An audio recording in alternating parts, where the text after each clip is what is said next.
Assalamualaikum warahmatullahi wabarakatuh. Selamat berjumpa lagi teman-teman semua. Kali ini kita akan membahas tentang cara menginput data berupa teks, waktu, dan tanggal. Jadi untuk menginput data berupa teks dilakukan dengan mengetikkan huruf-huruf dari teks tersebut. Ini bisa menggunakan keyboard. Berbeda dengan data berupa angka yang ditempatkan merapat ke kanan sel. Jadi data berupa teks ini akan ditempatkan merapat ke kiri sel. Seperti kita lihat di sini, kita gunakan yang sel A3.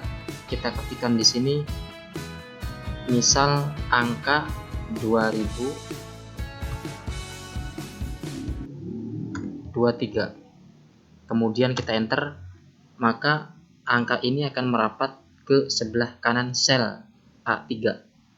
Ini cirinya data tersebut berbentuk angka atau number. Beda dengan teks, ini kita contohkan misal mengetikkan nama hari Rabu misal seperti ini. Ketika kita enter, maka dia otomatis akan merapat ke sebelah kiri dari sel. Itu diantaranya perbedaan antara data yang berupa teks dan angka.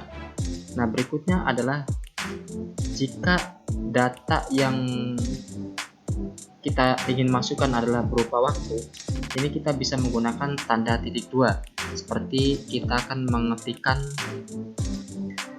waktu saat ini misal 08, ya, gunakan titik dua kemudian 33. Nah, ini kita enter, hasilnya seperti ini. Namun ketika kita menggunakan waktu yang 12 jam, maka kita bisa menggunakan di belakang angka ini A atau P. A itu untuk waktu yang pagi, sedangkan yang P ini untuk waktu yang siang atau malam.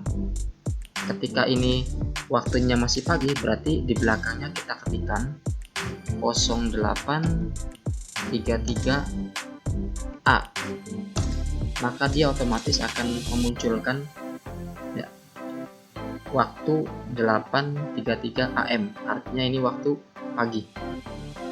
Ketika kita mengetikkan 0833P seperti ini, maka ini berarti dia menunjukkan bahwa waktu ini adalah waktu malam. Jadi pukul 8:33 malam, bukan hari. Nah, berikutnya teman-teman, untuk melakukan penulisan atau pengetikan dengan format yang tanggal, ini kita bisa menggunakan tanda slash atau garis miring.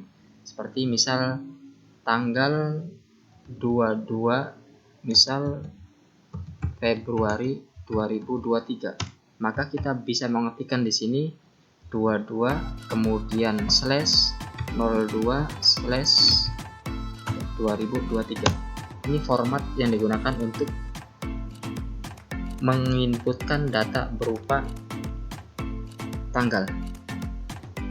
Nah, demikian teman-teman pembahasan kita untuk pertemuan kali ini.